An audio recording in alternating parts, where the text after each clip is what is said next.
e-channel.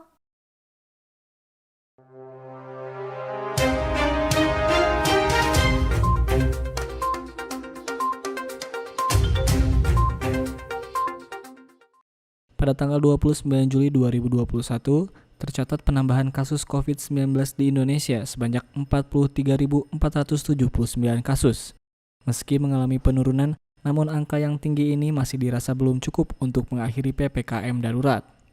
Terkait hal tersebut, anggota DPRD Jawa Barat, Yunanda Ruhyadi menyampaikan masih perlu adanya usaha dari pemerintah untuk membantu masyarakat, seperti membangun pusat karantina ataupun rumah sakit khusus COVID-19.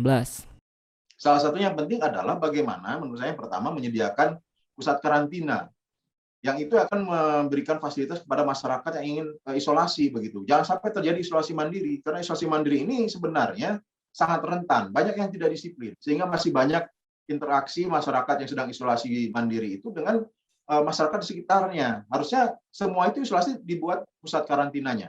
Nah, buat saya seharusnya tugas pemerintah Jawa Barat membangun pusat-pusat karantina.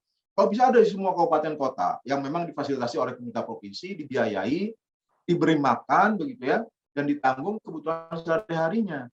Sehingga masyarakat mau masuk ke pusat karantina dan tidak justru stres. Sekarang itu kan yang terjadi sudah harus isoman begitu, tidak punya penghasilan, jadi yang terjadi malah stres, imun tubuh menurun gitu kan. Nah, yang kedua juga pemerintah daerah ya tidak boleh berpuas diri melihat tren bor yang turun begitu ya. Tapi harus membangun menurut saya pusat semacam rumah sakit khusus COVID. Karena pelayanan terhadap masyarakat di rumah sakit umum yang menjadi rujukan COVID itu sangat-sangat terganggu. Banyak masyarakat jadi takut ke rumah sakit walaupun mereka tidak menderita COVID. Selain membantu masyarakat yang terkena COVID-19, menurut Yunandar, pemerintah juga harus bisa memberikan fasilitas bagi UMKM yang terdampak oleh PPKM. Yunandar menyarankan agar pemerintah bisa memasarkan produk UMKM ke wilayah yang masih bisa menyerap produk dalam negeri. Caranya sederhana sebenarnya. Bagaimana mereka dicarikan pasarnya atau dibeli produknya. Jadi kalau kita lihat angka pertumbuhan nasional, angka pertumbuhan ekonomi nasional, tidak semua provinsi itu mengalami pertumbuhan yang negatif, tidak mengalami kontraksi. Ada misalnya di wilayah Sulawesi, Papua, Maluku, itu masih positif. Artinya apa? Artinya mereka masih bisa berputar dengan baik, dengan normal perekonomiannya. Nah, kalau kita punya produk-produk dari UMKM kita, dari industri kecil kita, menurut saya, tugas pemerintah adalah memasarkannya ke wilayah-wilayah yang memang secara ekonomi masih bisa menyerap produk tersebut. Nah, selama ini ya itu yang tidak pernah dilakukan. Jadi harus ada program itu. Yang kedua, harus go digital. Itu yang minimal sekali. Go digital ini juga tidak mudah. Banyak yang sebenarnya di Jawa Barat literasi digital, literasi internetnya sangat rendah, terutama di pedesaan-pedesaan. Nah, ini butuh kesabaran dan juga butuh program yang masif. Jadi yang bisa dilakukan ya kalau kita mendorong mereka masuk marketplace ya, yang besar-besar pasti kalah bersaing para pelaku UMKM kita dengan produk-produk dari luar. Selain bantuan pemasaran dari pemerintah, Yunandar juga menyarankan UMKM untuk memulai usaha pemasaran secara digital.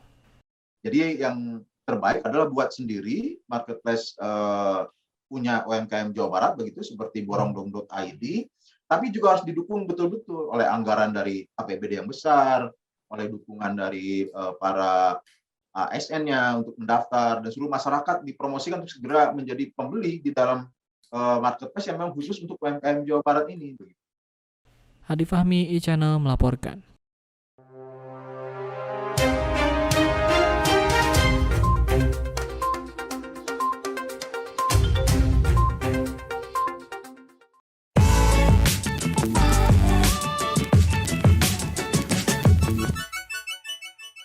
e-channel.